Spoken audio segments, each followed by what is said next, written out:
Hello, everybody, and welcome to another sermon from the Cigar Pulpit. I'm the Bishop of the Bird, Nick, and with me, as always, it's your man Gator.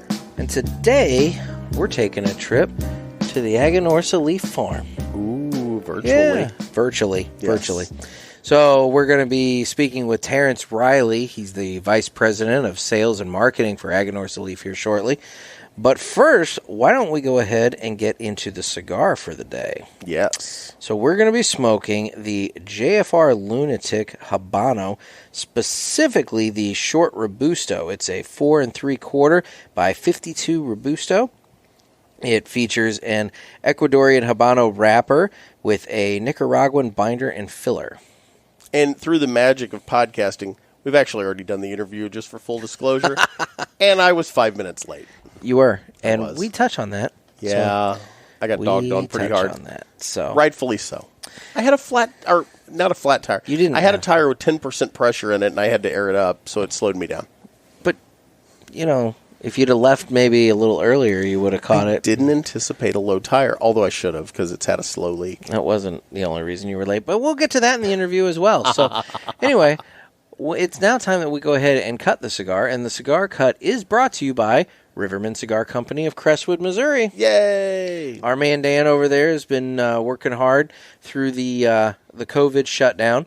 Yeoman's work to keep you folks in sticks. Yeah, and things aren't 100% back to where they were before, but it's moving in the right direction. It is. He's doing curbside, to go. He's got mail order for those of you who are in areas that your brick and mortar is still shut down, or maybe you just live in an area where you don't have a brick and mortar and you want to support a brick and mortar. Seems like a pretty good thing to do to me. So, you can reach out to Dan. He's got something for everybody between $3 and $100. And, he's got my Casada 1974.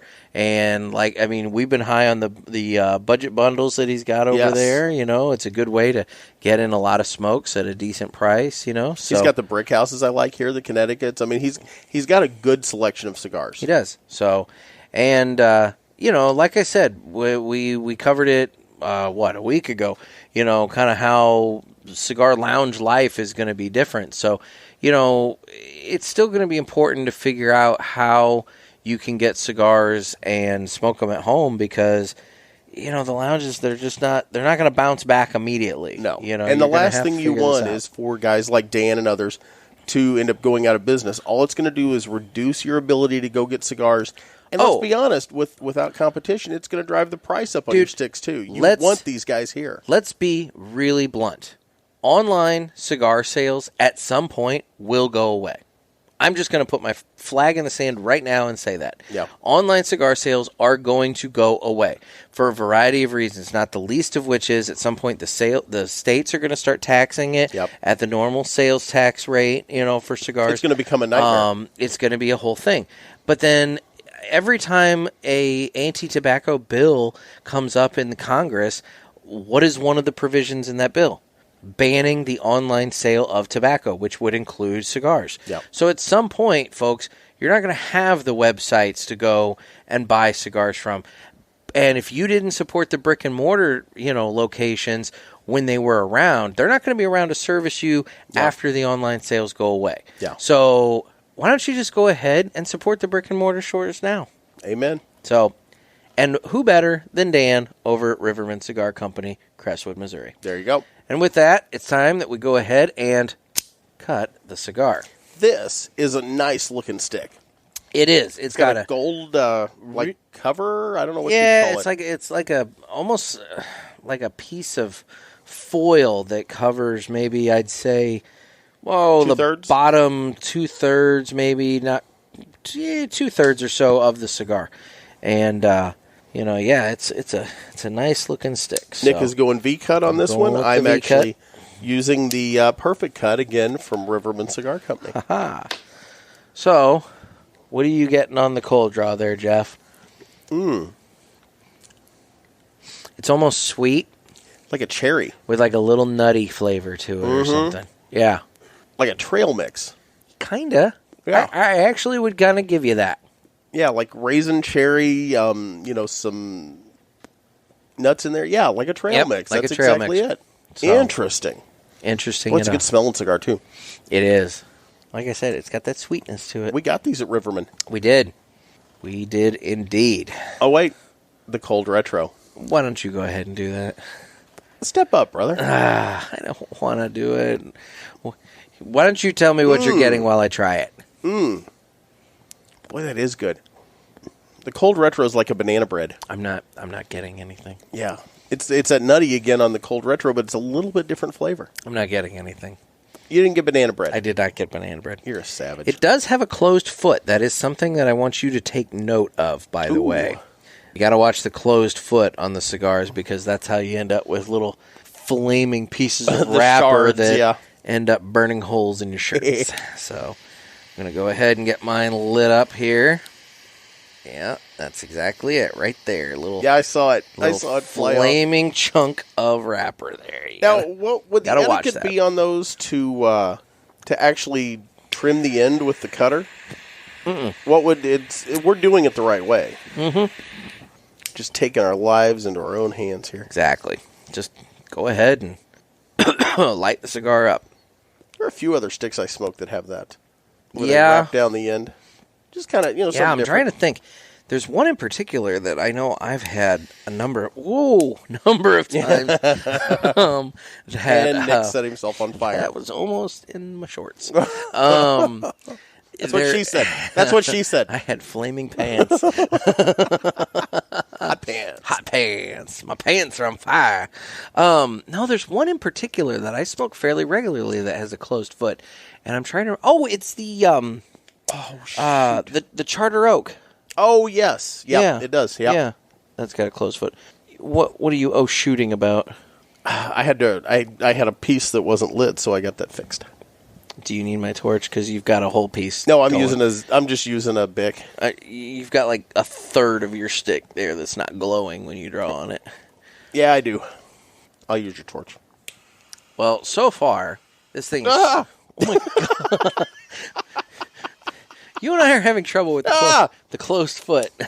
Yeah, slightly. We are just determined to set ourselves on fire. I needed the training wheels on this cigar. Oh, my God.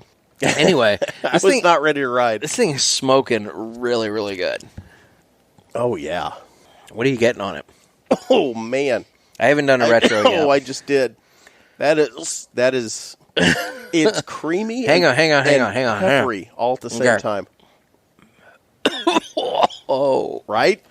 Whoa. Do you get the creamy, though, with the pepper? It's like two completely contrasting things going on there in the sinuses. Yeah, but oh, my God. Mm-hmm.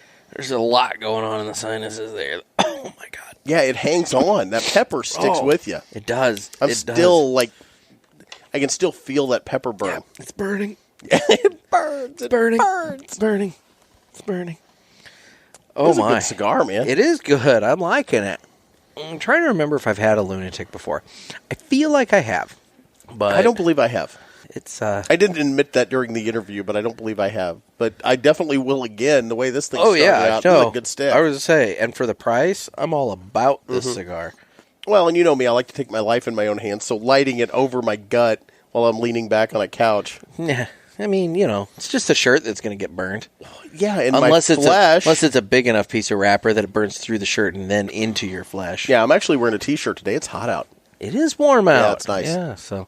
Finally. Mm-hmm. Hell, we still had a frost the other day. In Southern Illinois, we had a frost in the middle of May. Our normal last frost date is April 15th. I was on a herf with Dave Rivera from Martinez on Zoom maybe about 2 weeks ago. And mind you, I'm sitting in my garage and it's like 55 degrees outside. Yeah. He's sitting on his porch in New York, bundled up in a parka and a hat, like just bundled up. And he looked like Nanook of the North, right? It had snowed in New York that day. Wow. What a weird year. It's just nuts. So, anyway, enough about the weather report. So, what are you getting on the cigar there as before we get into the interview with Terence? I really like this Lunatic. This is a nice stick. Mm-hmm. And I had really, other than what you read at the top of the show, I had no preconceived notions about it. So I really like it. It's a good cigar. Yeah. No, I'm liking it. It's got a little nutty flavor. It's got a little spice to it, and a lot of spice to it on the retro. Oh man, yeah.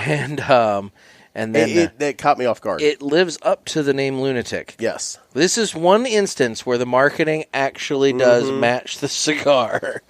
So that's good. Yeah, boy, it's putting off a lot of smoke. It is. That's the other thing. It's kicking off smoke. The construction is good. I'm liking it. Well, I say we dive into the interview. Yeah. And then come back and do a little Ask the Boys. Why don't we do just that? So this is our interview that we did earlier today with Terence Reilly. He's the Sales and Marketing Vice President for Aganorsa Leaf. So we're joined today by Terence Reilly. He's the Vice President of Sales and Marketing for Aganorsa Leaf, and a good friend of one of the friends of the show, Corey Frisbee. Corey's a good man. He told me I was supposed to give you a lot of shit during this interview, but I'll be Sounds honest. like him. I'll be honest, man. I don't know you well enough to be able to do that, so I think you're going to get a pass this time. I appreciate that. But feel free to unload any stories about Corey that you want to. I see we've turned the tables on him. I was going to say, this is what he gets, but... No, he's a great guy, actually. He's one of the best guys in the business. That's awesome. He says the same about you, so, I mean, I don't know how much you guys are paying one another to say that, but... Too much. Too much. Well, Terence, I hear good things about you from a variety of people, and so I want to start by getting to know you. So how did you get into cigars? Like, how did you, get into cigars as a hobby? And then from there, how did you end up in the industry? So my name is Terence Reilly, which is about as gringo name as you can get. But my father's half Cuban, or Spanish, or depending on how you want to define it. And his father was in Cuba for a lengthy period of time, and married my grandmother, who was a member of the Quesada family, who are also in the business, have been in the business since the 1800s. So my father and Manuel Quesada are first cousins, and so I lovingly refer to him as my uncle. And I ended up, when I was in my early 20s, going to the Dominican Republic and spending a summer down there just for fun, basically, just have a good time. And I had family down there, and one of them owned a cigar factory, and I said, "Oh, what the heck, I'll do that for the summer." And I think, like most people, sitting, you see the process and how much time and effort goes into creating cigars, and then more importantly is the environment and the experience it creates with people. As I'd go over my uncle's house on a Sunday, and we'd have lunch, and then we'd play cards, and have some various beverages and smoke cigars. And so I was like, wow, this is a pretty cool thing. And so a few years later, there was an opportunity to get involved full time, and I went back down and spent a longer, more focused period of time in the factory.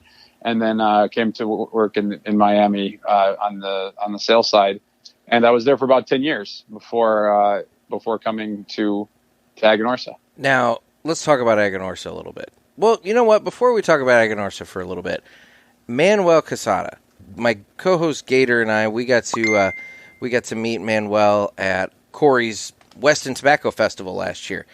Yes. And I can only imagine just some of the institutional knowledge and whatnot that you picked up, with a man like that, in the family. No, absolutely. I mean, he's probably forgotten more than I know. I was very blessed. I got to spend a lot of time with him, and he knows an incredible amount about the business and tobacco. And also, which was equally important, he's very close with Hinky Kellner from Davidoff, and the Placencias, and Daniel Nunez, and Benji Menendez, and the list goes on. And so I got to spend time with these guys and get to know them and pick their brains and learn from them. So between him and his compatriots, it was about as good as an experience as you can get. Yeah, you just have access to so much knowledge there. That's incredible. Hey, look who just finally decided to join us. Well, how nice. Oh, wait. He's putting on his headset. Hey, what's going on? Hey, what's going on, brother? Nick told me a different time, so. Bull. It's a story I'm sticking with. So, Yeah. So yeah, I guess once you get to the B level guest or the C level guest, no, you're an A level guest. Oh that's no, for sure. yeah. Let's clarify. I ripped into him pretty good on the drive over here when I was like, "No, I'm joking around." Man. Calling me, and he's saying he's going to be late. I'm like, oh. Well, Jeff. I dropped off a tea to my ex-wife, which is a whole thing, and then she pointed out. Now I feel you. Never mind. I'm sorry. I give you a hard time. She pointed out that my tire was low, so I had to stop and air up my tire before I left town. I have a slow leak. There you go. In a lot of ways. In a lot of ways. A lot of ways. Well, you hear. That's what matters. Yes. There you go. We were just catching up and talking about. I didn't know if we were on yet or not. Oh no, we're into this. This is getting this is in. it. So yeah, okay. this is happening. Yeah. So the quick and the dead. So the whole world is going to know that you were late. I just want you to know the whole that. world already expects me to be late. I get it. So anyway, anyone that knows me at least. So now let's talk a little bit about Aganorsa Leaf. So again, I told you earlier that I hear great things about you. It's the same thing about Aganorsa Leaf. You hear about Aganorsa Leaf. They work with so many other. You guys work. Correct me if I'm wrong. You guys work with a whole lot of little boutiques, helping them with their cigars and whatnot. But then you also have your own line of cigars, correct? Yeah, there's the kind of the three levels of the operation. The largest part of the operation is growing leaf. Is the leaf company. That's the biggest part. We're one of the largest. Us and Placencia are the two largest growers in Nicaragua. So we have a massive operation on that side, and we sell tobacco to Jewish Estates, to J.C. Newman, to you name them, and we probably have sold them tobacco at some point, or currently sell them tobacco.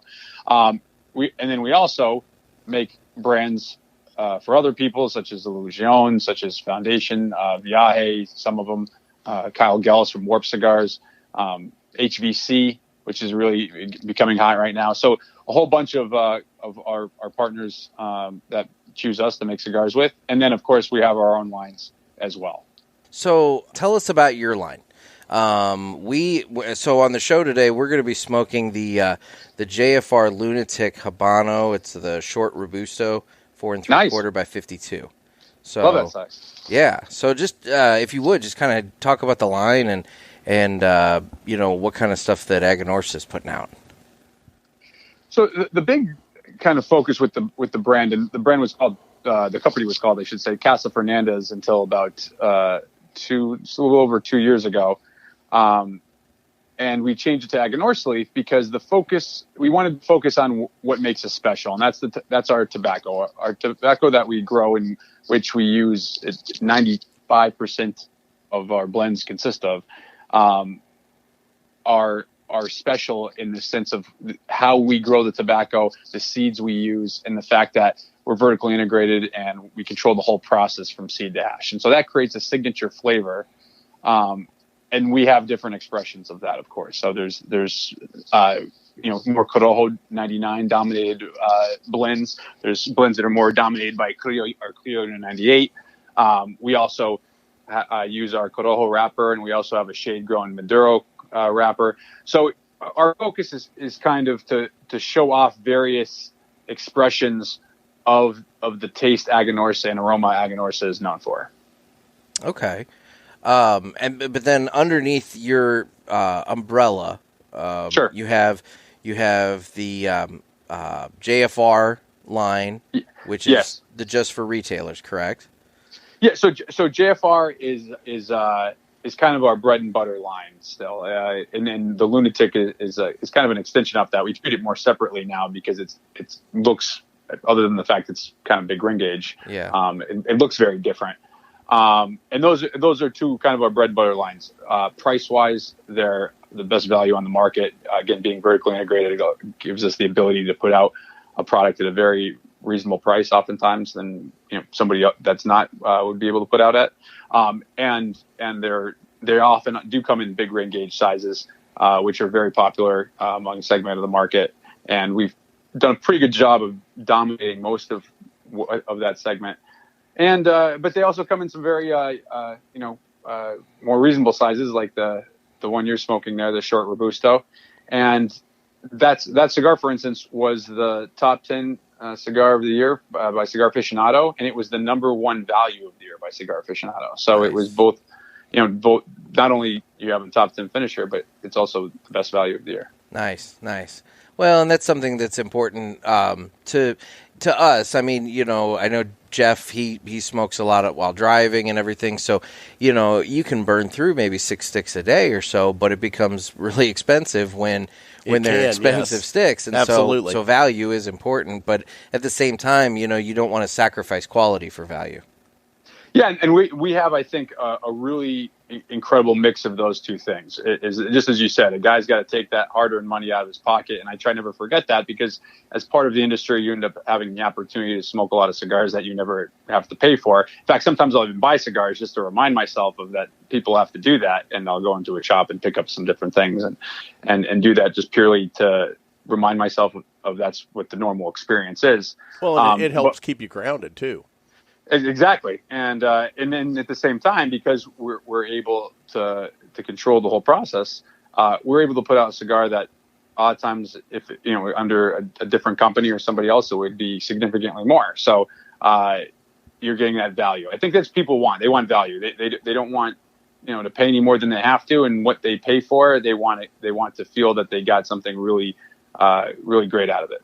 Well, and this is Gator, by the way. Growing up as a farm kid, I'm very interested in the grow process and, how you guys grow your own tobacco and everything. How many acres of tobacco do you grow in a given season? This year, we expanded this year. I think I actually even have this information somewhere that's more exact. Let's see here. We grew this past year 645 acres in Jalapa and a little over 700 in Esteli. Wow, that is mind-boggling to me. Growing up on a 400-acre farm, I knew what it took to put out the corn, wheat, beans, that we grew there, and I can't imagine the operation that you have. Yeah, and that's the tobacco side. We also actually are involved in other agricultural, such as pigs, cattle, rice, and those things as well. So that's just the tobacco side. Wow. And that'll produce, I think, around about 15,000 bales of tobacco. Well, and given the fact that you guys are so involved, not just with your own line of tobacco and cigars, but then you're also providing tobacco to a lot of other companies and that sort of thing. How is the COVID situation impacting this year and perhaps going forward a little bit in terms of both production and then, supply chain for everybody else? So I think right now, I can only tell you what's happened so far. And the thing with Latin America, you're only as good as your last day. So I think that to the credit of the manufacturers, right before every year, Semana Santa is a holiday week anyway. So that's always a week off. And the factories got together and they suspended week, the previous week as well. So that there was a 2-week period where people could self-isolate and stay at home. And that was important because if one factory does it and the other factories don't, the guy will just go, okay, well, maybe I can go work over here for the week. And then maybe he ends up staying there. So and then that defeats the purpose anyway, because they're not staying at home. So there's been an effort to kind of, in terms of on the factory side, to keep watch for that in terms of, people coming masked, they're doing temperature checks and everything like that. Most people in Nicaragua, I would say, are more afraid of not being able to put food on the table than they are of this. And there's also the government aspect of that. People may use it to cause government, obviously it gets, dicey down there sometimes with current administration. But to give you an example, like if every year in Key West, there's usually like a case, or every couple of years, there's a case of like dengue fever, and they will carpet bomb Key West with insecticide, and it's like a hysteria. In Dominican Republic, Nicaragua, I'd go down there. I'd be like, oh, hey, where's some of the guys? Oh, they all got dengue. So it's not as treated. And dengue fever, if you get it, is a pretty, it's not fun. It's another name for it is break bone fever, because it feels like it doesn't feel good. But they're more, I guess, used to those types of things, and I don't think that I think they're generally speaking more afraid of not having work, not being able to put food on the table. They don't have the social network.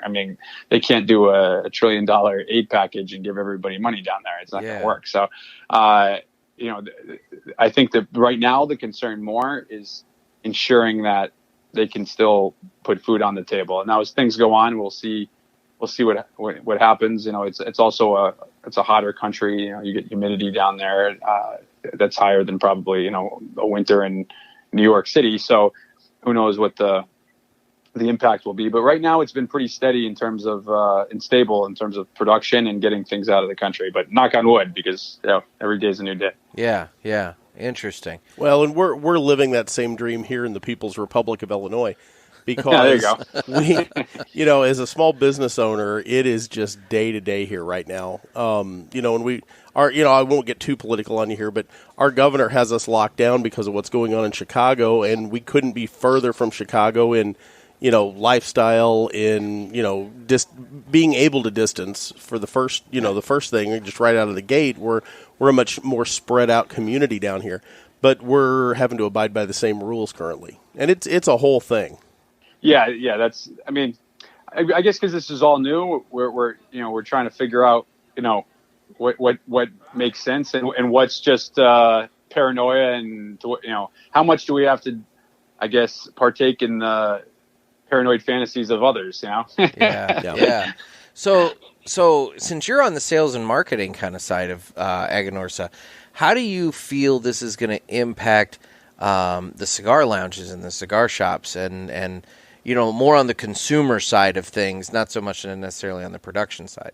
I was thinking about this and talking about it with some guys last night, and I think what you're going to see is you're going to have more specialization. So I think a lot of guys have a lounge, and they're looking at the lounge right now and saying, man, my business isn't really that down. I've got this giant lounge. Do I really need this lounge, or could I use it for space for other things? Now, obviously, when things open up, right now there's no other option to go, smoke someplace else. So if you don't have a lounge space, that may mean you lose business because somebody else will have lounge space. But that said, I think that some people put in a lounge because they thought that was in itself going to bring them more business, or they expanded the lounge, or they made the lounge bigger, or whatever it is. The lounge is only a part of the experience. So I think the stores that are geared towards having an experience, whether they're bars and they have a much more elaborate style of dealing with the consumer, I think those places are going to dig in deeper to that. And I think guys that kind of just have the lounge because they felt that they needed one are going to start utilizing that space for more retail product to sell. Well, and so as somebody who lives in Illinois, where we have a fairly tight smoking ban and everything else, the idea of some of these shops deciding that they don't want to do the lounge space and just expand the retail and everything, I'll admit that does concern me, coming into the idea of like the winter time where options of places to go are limited. I can't necessarily go on my back deck in the dead of January, but yet, there might be a lounge that I can go visit. Well, or something. And for somebody like me who doesn't enjoy going and hanging out in bars, I've never been a big drinker. Yeah. This is kind of my home away from home, getting to go over to the Riverman Lounge or the Hill or even the Tinderbox over on the Illinois side. So it's one of those things where it's a little bit of social interaction that I can get, but not be out just swilling beer in a bar. Yeah, I don't want to make it sound like that's the only, I'm talking about when you go into a shop. Some shops, forget the bar for a second, are much more. If you go to for instance, Nat Sherman in New York City, that's a whole experience. They don't sell alcohol there, but if you go in there, you have staff that come up with you. They go into the humidor with you. They have a whole system to show hospitality for their customers. I think that if you're doing that, they're going to dive deeper into that style and embrace it more. Yeah. But if you just have a lounge with some chair, and I don't know, I'm not saying you'll necessarily get rid of the lounge, but let's just say you have this, the lounge is half the facility. Well, maybe you cut that down in half and you put more things to sell in there. So I don't think it's an extreme to the part. It's either some sort of like speakeasy or it's like a convenience store. But I do think there'll be a push towards being one or the other of those things more in terms of being experience focused or being convenience focused instead of being all things to all people kind of a thing. I get that. Exactly. Yeah. Interesting. So in terms of Aganorsa Leaf, you guys came out last year with the Guardian of the Farm. And I love the story behind that. Can you kind of get into, the Guardian of the Farm and the dog and everything like that? Sure. So that was a project that predates my time here. Max Fernandez, Eduardo Fernandez, the owner of the company, his son, has a good relationship with Kyle Gillis of Warped. And the two of them are both dog people.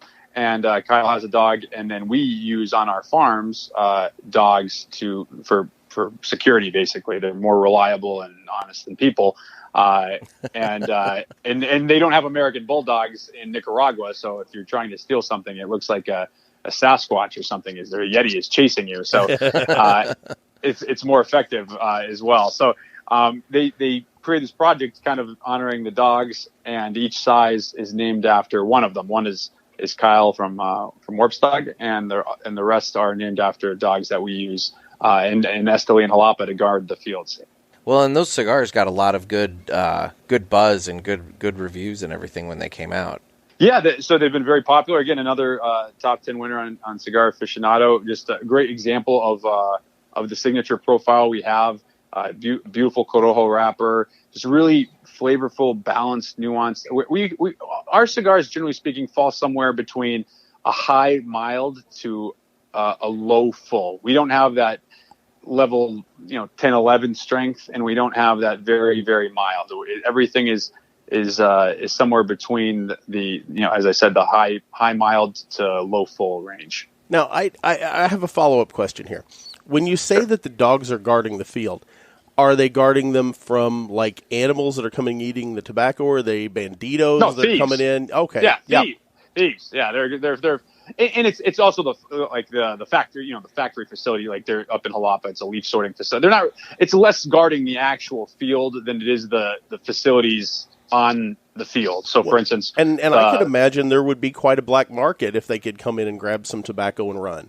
Oh yeah, you could still, people do that all the time. That's a huge business. You still when you make cigars using free materials, it's a lot cheaper. Profits are much better. Exactly. Yeah, it's funny how that works.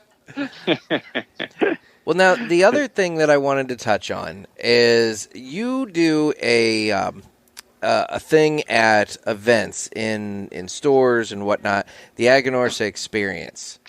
Sure. And can you touch on that and talk about what all goes into that? Because I'm not going to lie, I'm really jealous and I want to do that one day. Yeah, if I thought about it, we could have probably done it all together on this. For the we'll do it next time around. There you go. Follow up. I'm already. Well, if you ever swing through St. Louis, you can always just pop. I got to get back there. Yeah, I'll eventually show up. Actually, I was scheduled to be in Missouri this fall, so maybe I will see if that's still on, and if I do, I'm sure I'll go through St. Louis. That'd be great. Anyway, sorry, I'm digressing. No, that's fine. We do that a lot. So the Aganorsa experience it has a couple purposes. Again, is that what we're trying to do is show people that what makes us different is the tobacco that we grow. And it's, instead of just saying that, it's easier to show it to them.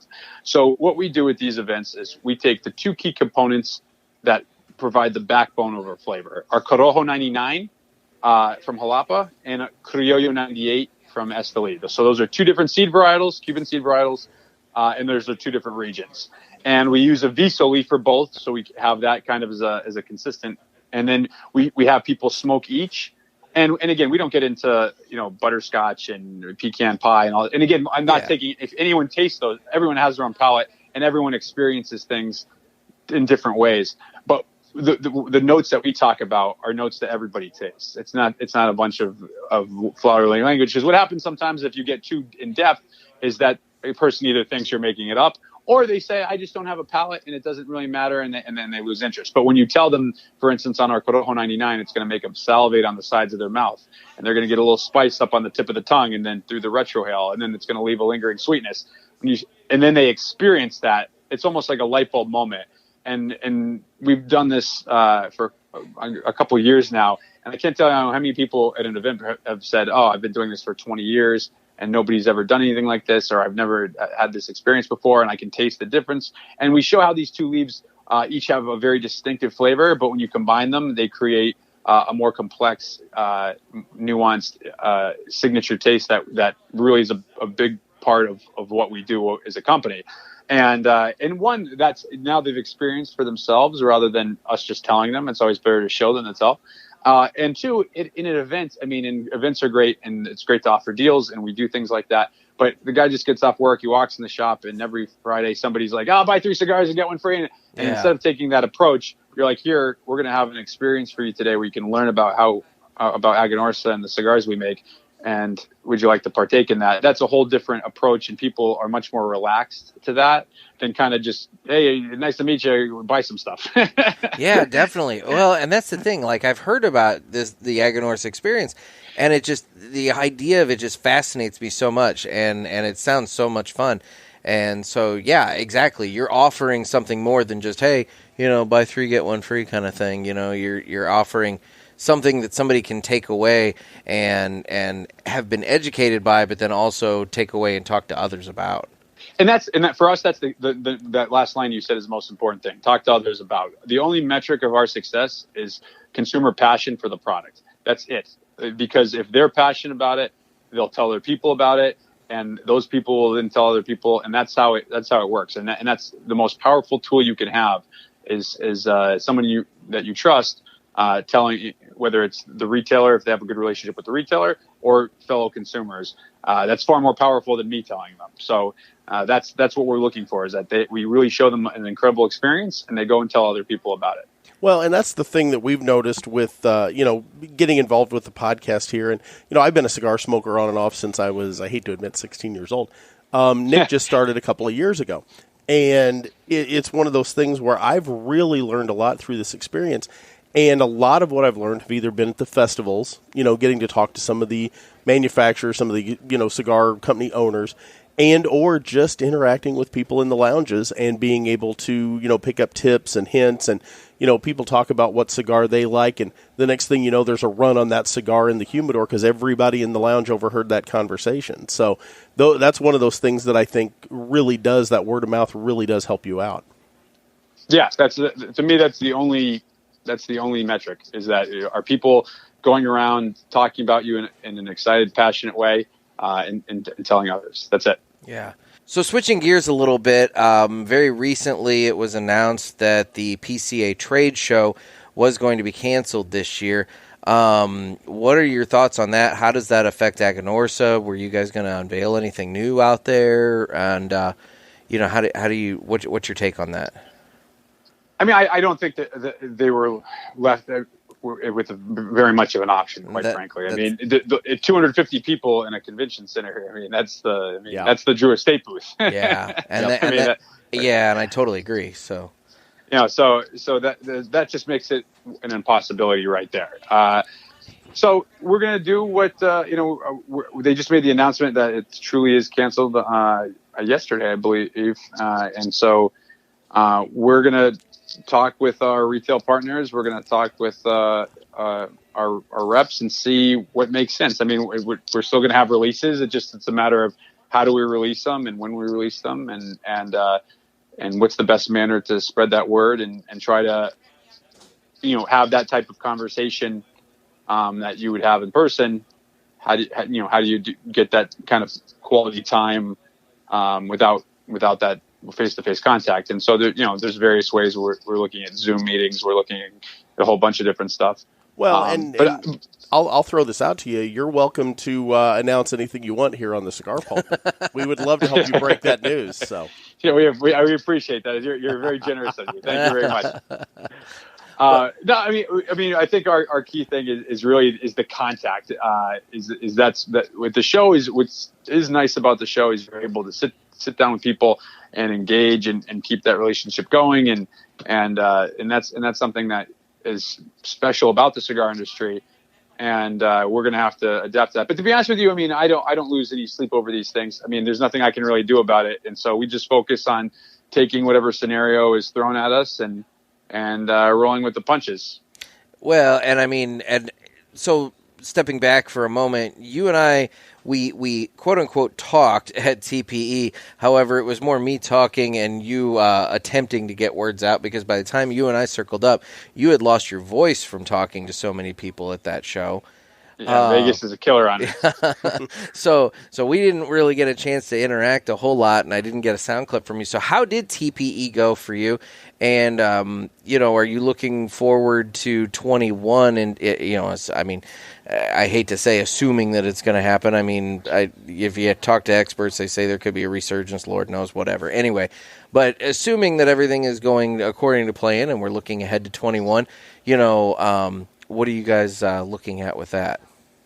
No, we'll partake again. I think some people kind of view it as like, if you go to one, you can't go to PCA if you go to TP or something, or you have to pick a side. I don't view that at all. I view PCA as a very important part of the organization that has certain functions in terms of fighting for the rights of this industry is really important, and we always have attended and we would have attended had this not happened.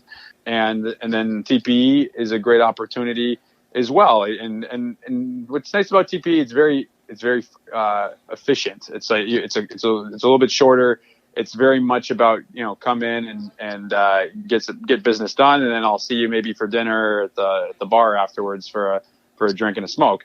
So that's nice. It's nice to be able to do both of them, and each one is a little bit different in the approach towards who's going and why they're going and how to best get the best value out of the experience. Well, Terence, are you sure, as we're closing out this interview, are you sure there's no embarrassing Corey Frisbee stories that you want to share? We're all in for those. Embarrassing Corey Frisbee stories. I would say an amusing story. I don't know if it's embarrassing. It's probably not embarrassing, but he doesn't get embarrassed. So, realistically, it probably doesn't matter if I say embarrassing. But amusing is good. Yeah, he would go when I was at Quesada.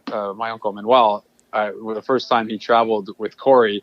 Corey's got the pickup truck, and he's got he's got the Midwestern look and everything. Oh yeah. And my uncle certainly, I think he's used to a little bit riding in a little bit more comfort than Corey produces. It's a more bare bones driving experience.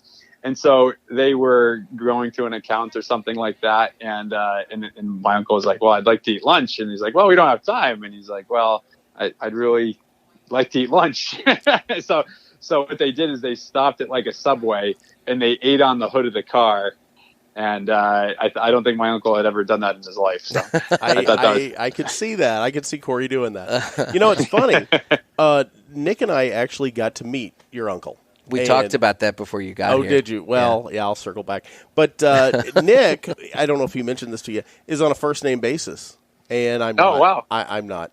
Yeah, it was really funny. At one point, I was calling him Mr. Quesada, and he's like, "Oh, please call me Manuel." And then Jeff calls him Mr. Quesada, and he just keeps going.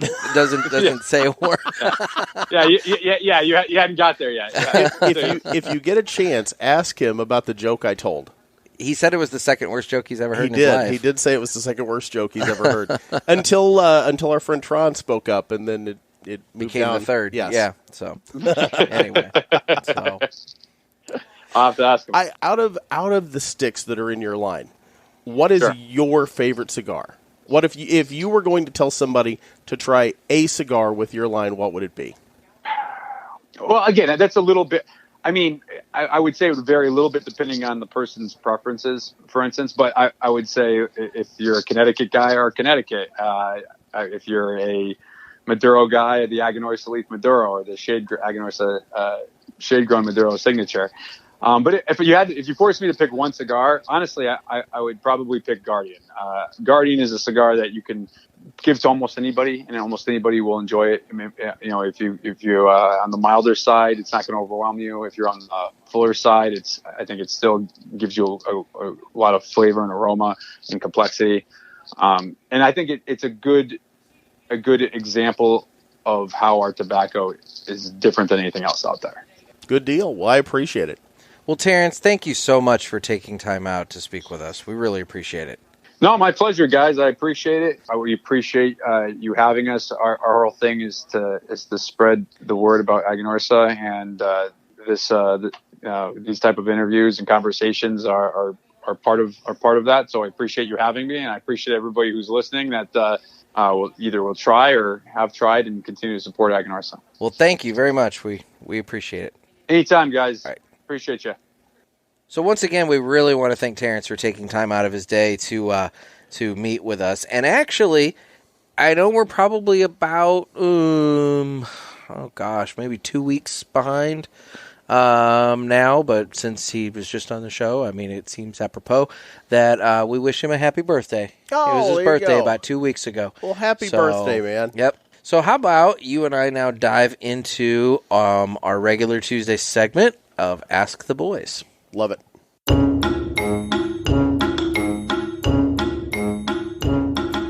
So we have a few more questions here. Everybody, I need your questions. We can only do this segment if you send in questions. So make sure you send in questions. Yeah, because we're not making it up. We're not going to phone this in. No.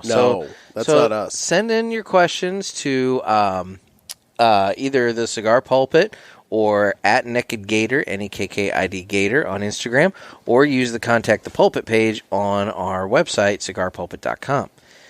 So, I have questions from 3 listeners here. I have multiple questions from regular listener Barbells and Beers.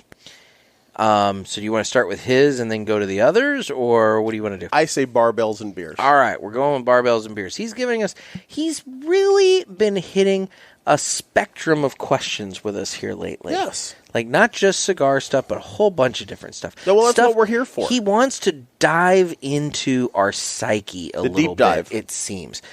And while I understand and appreciate getting to know us, I'd also like to say, we're also here to give advice. So, folks, if you have life questions, who would use our advice? Hey, you know what? Maybe they need to hear our advice to know what not to do.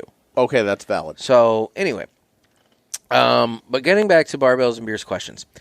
His first one: what Disney character best describes you? Now, I have an answer for you, Jeff. Okay. Dopey. I was thinking Olaf for you. I mean, I don't know. Maybe. A goofy-ass snowman. I'd rather be a goofy-ass snowman than Dopey. What's wrong with Dopey? He's a beloved character. He's Dopey. Although he does get kissed by Snow White. Right. It's true. It's Yeah. more action than Olaf got. Damn straight. I don't know. What character do you say for yourself, though? Oh, man. You know what Disney movie I love, and it's horribly underrated. Like, nobody gives it much credit. Okay. The Emperor's New Groove. What the heck? Is that even a thing? Dude, have you not seen The Emperor's New Groove? I've never seen that. Holy cow. It's amazing. It's David Spade is in it, and it's down in, like, South America, and he gets turned into, like, a llama. And the evil witch, who's played by Eartha Kitt, is, like, the bad guy. And, like, her, like, sidekick is Putty from Seinfeld. Dude, it's the best Disney movie. It's so funny. Well, okay, so the guy Putty from Seinfeld is funny no matter what. I'm telling you. He was great in The Tick. I'm telling you, seriously, you need to check out The Emperor's New Groove. Okay. I would say of any of the Disney characters, I'd probably flew under the radar. I'd probably be Shrek. That's not a Disney movie. That's DreamWorks. Oh. It's But cartoon. you definitely, now that I'm looking at you, Yes. you scream Shrek. So you know what? I'm going to go ahead and allow it. I'm annoyed just by because everybody. I just want you to stay out of my I was swamp. just thinking physically. And you smell like onions. So, Well, I mean, that's my pits. Okay. Anyway. No, So, I'll how give about I'll you? give What Shrek. what character would you say you are? Oh, God. You want to know the actual Disney character that I think I am? Who? I think that I am the Robin Williams genie in Aladdin. Not that goofy ass thing they did with Will Smith. Yeah, with the Fresh Prince. You know, at times I would give you that. At times. Yeah. The humor level. Yeah.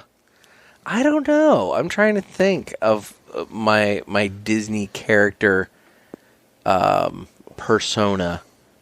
Sometimes when I get angry, I know I would say more Donald Duck when he's pissed off, where it's just God, I can see that. Uncontrolled rage. You know, I can see that. Yeah, that's funny. You're like my Chip and Dale. You just piss me off to the point of uncontrolled. That's when rage. I blow your beak off with the shotgun. Exactly. Yes. Yeah. Well, that's more Daffy Duck.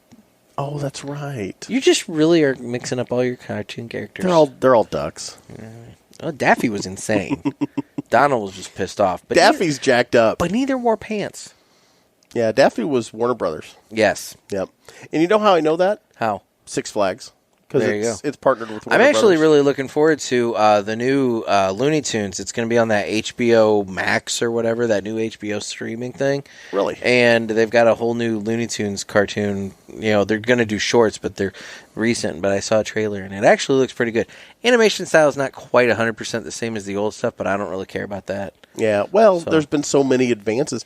Could you even realistically, money-wise, time-wise, go back and make a cartoon the way they made them 50 years ago? I have no idea.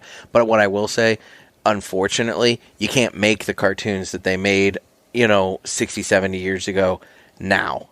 Yeah. Because, you think Speedy Gonzales is going to get made in the same way as before? Oh, no. They were very violent, and they were very, very racist. Break down the Speedy Gonzales cartoons from, the old days, right? Yeah. It was all about illegal immigration. It was all about the Mexicans making fun of the Americans. Because think about it.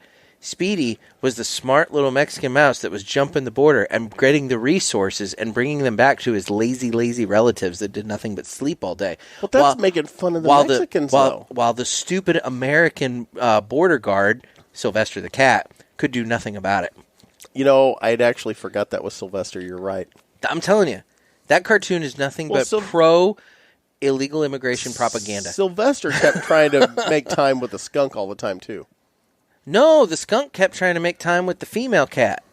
Sylvester wasn't in it. It was just a female black cat that just always... Oh, I thought it was a female... No, it was a female black cat that somehow always managed to get, white paint on her back. It'd walk under, a ladder that had been freshly painted. Something like that. And then all of a sudden, here comes Pepe Le Pew, who's just That's right, it was Pepe. Yeah, Pepe Le Pew, who is just oh, mon ami, I want to rape you. Oh, my God. What? Tell me I'm wrong. I've heard cats mate. Yeah, Tell me I'm wrong. Pleasant. I'm just saying, when you actually break down Looney Tunes, they're kind of fucked up.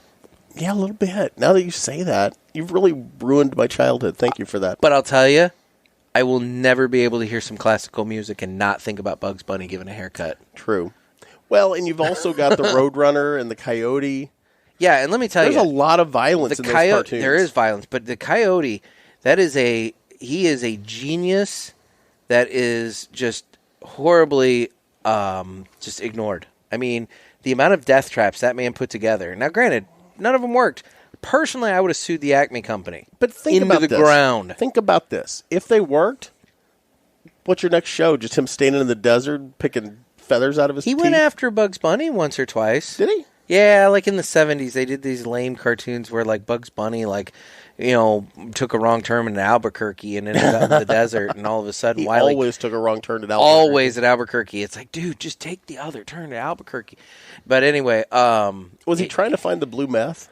I don't know what he was doing in Albuquerque, but looking for Walter White. Anyway, have you seen Heisenberg?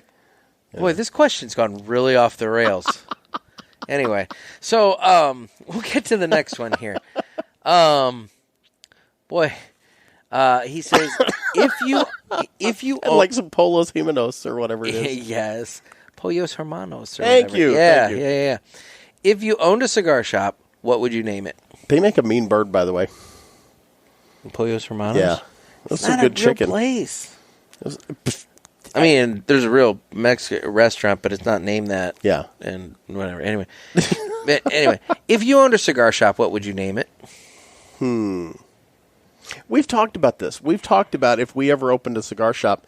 I've said that we need to find a church that has, gone out of business. Is that the way to say it? Do churches go out of business? They do. I mean, I know. They fold. They lose membership. But church buildings are for sale now and then. Yeah. And if they don't really go out of business. If we could find an old church and turn it into the literal cigar pulpit, Think of that. It would be rather amusing. It would be. Otherwise, I'd call mine Gators. Gators. I have a great idea for a restaurant. Have I ever told you that? You've told me, and I totally disagree. What? I think it would be an awesome name for a restaurant. Are you going to get into this? Boy, I don't know. I don't know if I want to because I hate to give away the idea because I think it's so You're never golden. going to do it. Probably not. I want to name my restaurant Lettuce. And then the tagline under it, toss your salad.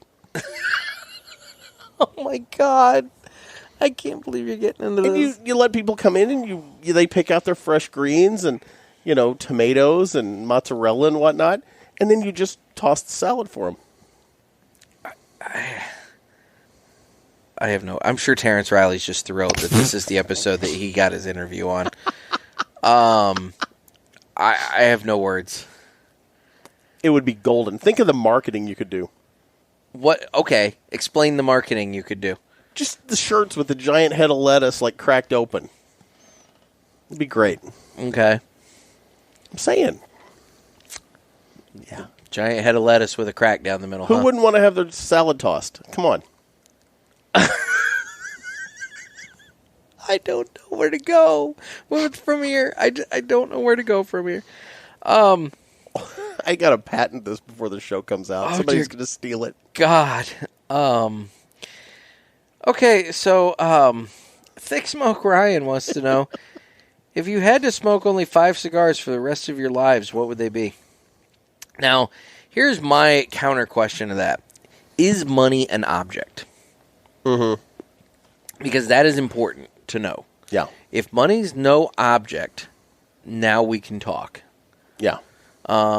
Because if money's no object, and I had to pick 5 cigars, and I could only smoke one of those 5 sticks. Yep.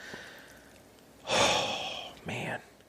You want me to give mine while you give it some thought? Yeah, because I know. I'm going to go essentially with my top 5. It's like I'm Sophie's Choice in it, and I don't know if I can do that. One's going to be the Leaf by Oscar, the Connecticut. Yeah. Okay. 2's going to be Manuel Quesada's 1974. Mm-hmm. That's where those are 2 of my favorite sticks. Just favorite sticks.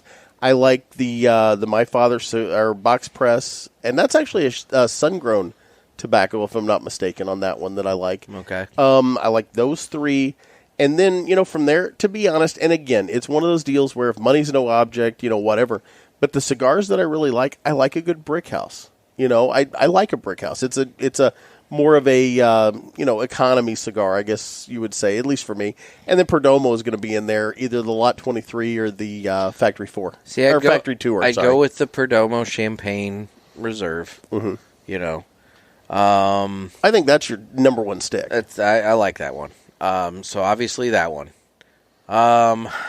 Although I'll be honest, this Lunatic's pretty damn good. I gotta go with the Martinez 45 series too. Yeah, I get that. that. And I don't want to kiss ass to Martinez, but that's a good cigar though. That's a solid stick, and it's such a sleeper because you know what? They're promoting the hell out of it. That may bump my brick house. They're promoting it a lot, and I know we're pushing it a lot. But dude, there's a ton of people who haven't experienced it, and I'll tell you, you're missing out. You are missing out. That's 2. Oh, God. I got 3 more spots. Realistically, again, money, no object. I got to go with... Boy, the Aladino Cameroon is coming soon. It should be arriving... But you haven't tried it yet. I have tried one. Did you? Okay. But I haven't smoked it enough to know if I like it more than the Corojo Reserva. I got to go with probably the Corojo Reserva, the Aladino Corojo Reserva. Oh, God. What else? Probably the... Oh, man, I feel like I'm going to miss so many cigars here doing this. Well, we're on the spot. The Romacraft Neanderthal. You like the Neanderthal. I like the Neanderthal. Yeah. I can smoke it. You really love that Neanderthal. cigar. And then, man, for my 5th and final... Boy, you know what? Money's no object. I can do whatever. The Ashton ESG. Well, that's a good stick. That's a good stick. A good stick. I'll tell you. It's like a $25 stick, but it's a good stick. I'll tell you, one I had the other day, and it's one I'd been hanging on to for a while, but my humidor was getting low, thanks COVID. But I broke out a, what was that? A Cohiba Connecticut. Yeah. Oh, man, that was a good cigar. Mm-hmm. But I'll tell you, and here's where I'm circling back to Kiss Martinez asked for a second.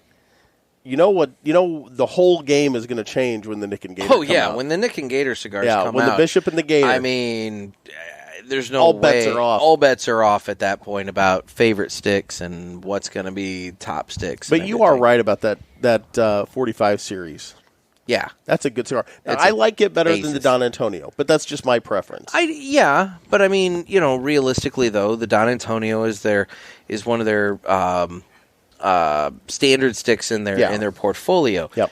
Maybe like I don't even know what the price point is. I'm going to guess and say somewhere between $8 and $10. But the 45 series is a $14 to $16 stick. So it is a more premium cigar than the Don Antonio. Not to take away from the Don Antonio, but I'm just saying. But yeah, if you haven't tried that 45, I guys, like the seriously. 45 a lot. So anyway, but when the Bishop and Gator hit, again, all bets are off. And you know what? Everybody else better have the Bishop and the Gator on their top fives too. Finally, we have a question from Teddy Gorilla. I know I just butchered that. Gorilla? I don't know. He wants to know, once we've passed the pandemic and social distancing is lifted, what is the first activity you're going to do? I'm going to give Nick a hug. And I'm going to run, I guess, but I've hugged you before. I've barely run, so I still can run faster than you. And I got 10 years on you, brother. I'm hugging anybody that doesn't get away from me. Boy, I don't know what I want to do. You know what I desperately just want to do? I want to go and just have wings and beer. At a strip club? And what? Wait, that's me. I just want to go have wings and beer and cigars at like Top Shooters. I want to go and just... I want life to get back to normal. I want to sit in the lounge. I want to just do that kind of thing. There's nothing like one crazy... Although I will say, I have talked to some people, lounge guys and whatnot that, we normally interact with, and I keep saying there needs to be one gigantic effing party when we can do it. Yes. But otherwise... But in terms of like a specific one thing that I want to do, it's the little things. It's going out to have a meal. Yeah. It's not getting a meal through a drive-through or whatever. It Lone Star and having that yeasty bread? What? Is it Lone Star Steakhouse that has those yeast rolls? Texas Roadhouse. Texas Roadhouse. Oh my God. And this is why you're not losing weight, by the way. Yeah, yeasty rolls. This goes back to you. I've lost 10 pounds. 10 pounds is good. It could have been better so far. Anyway. All right. Well, that's... Did I send you that video clip of the drive-through strip club? It's out west somewhere. Yes, it was actually pretty disturbing, to be honest. It was the stupidest thing I've ever seen, but I loved it. It was really stupid. Yeah. So, now, Barbells and Beers did have one more question. And... I didn't bring it up before, but, we can go ahead and bring it up now. Well, let's circle back. If you could start a secret society, what would it be, and can you describe it? We don't talk about it. I was going to say, it's a secret society. Exactly. I mean... Yeah, it's like Fight Club. Yeah, and you're assuming that we haven't started one. I'm not confirming nor denying. Yeah. I'm just saying, the question implies that there isn't one, and what I'm saying is that's a bold assumption on your part. Nick has met some of the members of mine. He just didn't know it. He shot with a couple of them. I kind of feel a little dirty that I wasn't invited. But, whatever. Well, it was you getting to come shooting with us was a chance for them to feel you out, and you were blackballed. What the? Yeah, I mean, you barely even invited me. The only reason you invited me is because you talked about it on the cast, and I was like, oh yeah, thanks for the invite, there, jerk. I just hadn't told you yet. No. I know what happened. Yeah, Andy there. And Chris didn't like you at all. What the heck? I mean, I could see the nephew. If that's their real names. Oh, my God. Anyway. All right, well, that's this week's Ask the Boys. So, like I said... Actually, the one that blackballed you was Addie. Well, that doesn't surprise me in the least. It shouldn't. That doesn't surprise me in the least. Yeah, Nick and my 10-year-old fight like two kids. It's great. Dude, you were the one fighting with her the other day on the phone. Oh, I was ready to throttle that girl. Yep. But we were stuck driving in a Jeep together for an hour, and she was just pinging. Anyway. I threatened to put her on the hitch haul and strap her down with tie-downs. Well, how about we go ahead and move on with the show now? So okay, then. That was Ask the Voice. There you go.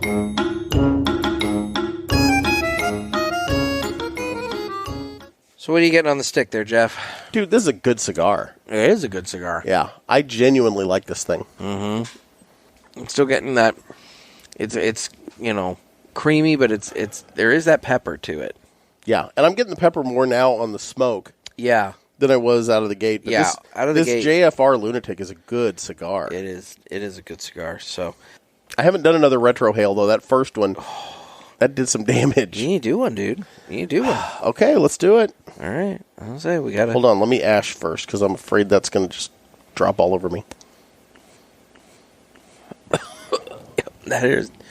Wow. Oh. I didn't cough that time, but boy, and it's funny. That pepper intensifies seconds after the retro hail. Like it just keeps building. It just keeps building. Yeah. You know you're smoking a cigar. Yes, you definitely do. So, well, how about we give away some sticks? I am all in. All right, so it's time for the Martinez Cigars Weekly Giveaway. And, folks, I keep saying it, the way you enter to win cigars in the Martinez Cigars Weekly Giveaway is sign up for our free newsletter, which will come out whenever I feel like it. And as long as you're on the newsletter list, you can win cigars from I'm going to sell the list at some point. You're not going to get the list. That's why Nick won't give it to me. You're not going to sell it. You're not going to get the list. Okay. But when I announce the winner here, all you have to do is reach out to me by the following Monday with an email. 6 days. You got 6 days. 6 days. Reach out to me via email, nick@cigarpulpit.com, nick@cigarpulpit.com, and just put in the subject line, I'm the winner, and all you got to do is just give me your mailing address, and I'll drop some cigars in the mail to you, and you'll be set and ready. Yep. So, this week's winner is David Holland. David Holland. You have until Monday to let us know that you heard this.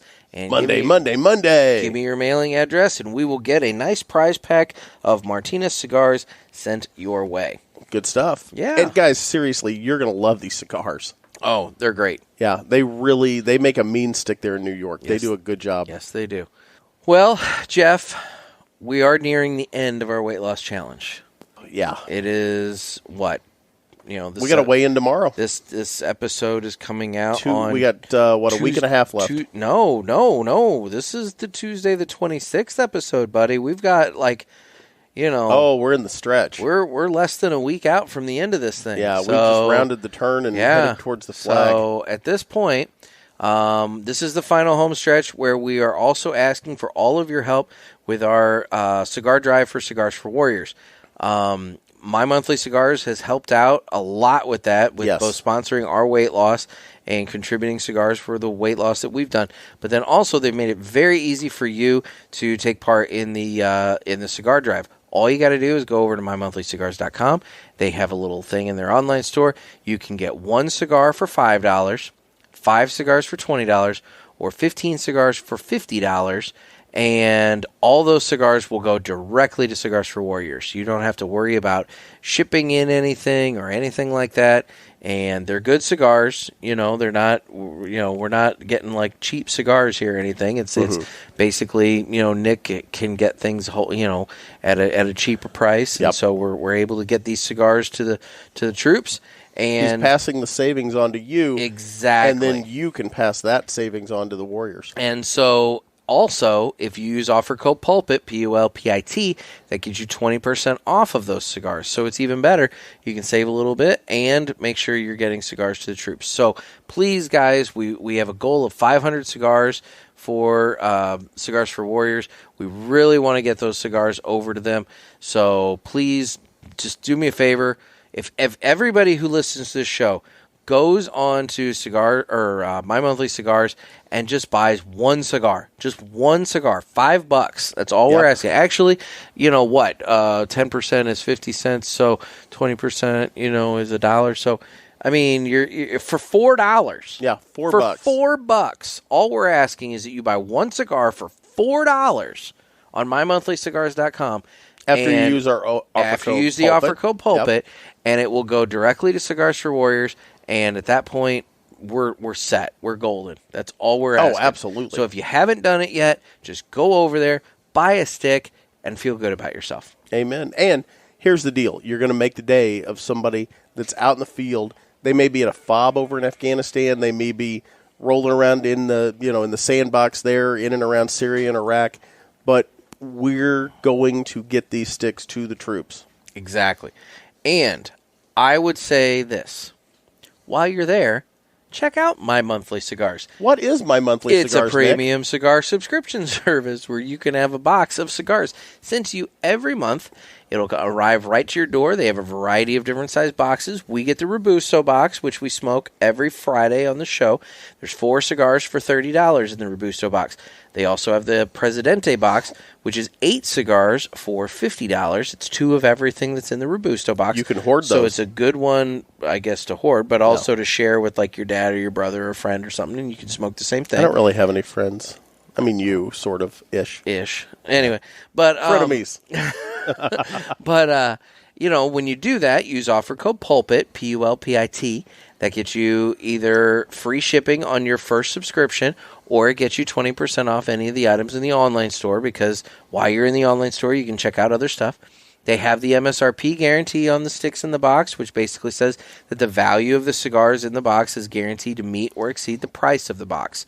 So, like for the month of May, the box is $30, but the sticks inside of it were valued at like $47. Plus a bonus stick. And then, for June, Lord knows what it's going to be. So I even drank some of that twin engine coffee again this week. Well, there you go. Yeah, that's good stuff. There you go. Yeah. So, and that was introduced to us through My Monthly Cigars as well. Yeah. So head on over to My Monthly Cigars, and this is their 12th month. May is their 12th month, so they're kind of celebrating their anniversary. And so they've been doing a lot of giveaways this month. There are still a few giveaways left to go. It's some good swag. They have, and so you want to make sure you follow them on all the socials, as well as sign up for their email newsletter so that you can be aware of how to enter to win some of the swag in their giveaways. Loving it. Yep. And speaking of the socials, you can follow us on Instagram at The Cigar Pulpit, as well as at Naked Gator, NEKKID Gator, Facebook, Twitter, YouTube, and you can always reach out to us through cigarpulpit.com. Absolutely. Yep. What are you getting on your stick, Jeff? He just leaves me hanging here. I did not take the cue there. This is a good cigar. Now, for full disclosure, we're only about maybe a little over halfway through it, because we did do the interview early, so we smoked it, put the interview in, so you had close to 35, 40 minutes of interview there, and then we're back to smoking. So we're still not as far. We're not down to the nub by any means. No. But this is a cigar I would definitely seek out. Mm-hmm. This is a good stick. What do you know the price point on it? I don't know. Dude, the MSRP on this stick is only $6.20. Wow. So, I mean, for $6, this is an amazing cigar. Oh, absolutely. So, I'm not going to lie. I am going to be stocking up and getting more of these. Yeah, I'm probably going to grab some of these. Yeah, these are good cigars. Good cigars. Now, during his interview, Terence mentioned the Guardian of the Farm. Have you ever had one of those? I have not. I have, and they are also amazing cigars. Really? So I would say that if you're maybe not familiar with Aganorsa leaf, or maybe you're looking to try some of the sticks in their portfolio, the JFR Lunatic, I highly recommend it, but I would also very highly give my recommendation on the Guardian of the Farm. Well, and this Lunatic, and it's got that cute little bulldog on the band. This one's got like a warthog or something. Did you notice that? No, I didn't. Yeah, look at your band. It's at the bottom, right underneath the middle of the Lunatic. You see it there? I don't think that's actually a warthog. I think it's like in the black with the silver. Yeah, it's like a little fleur de lis kind of design there. It looks like a warthog because it's got the tusks. and the nose. I think it's just the Are way... you looking at what I'm looking at? Dude, I'm wondering if this is a, like, we're looking at a cloud and we're both seeing different things. It could be. We've done that before. That's one of my favorite times that we ever spent together, was just sitting looking at clouds. What the hell are you talking about? What the hell are you talking about? It was a precious moment. We were in the meadow. What are you talking about? Maybe that wasn't you. I don't think it was. Well, I know it sure as hell wasn't the day of that solar eclipse when you were laying naked on the top of your hill, in the grass. I wasn't laying naked. I didn't want to get chiggers.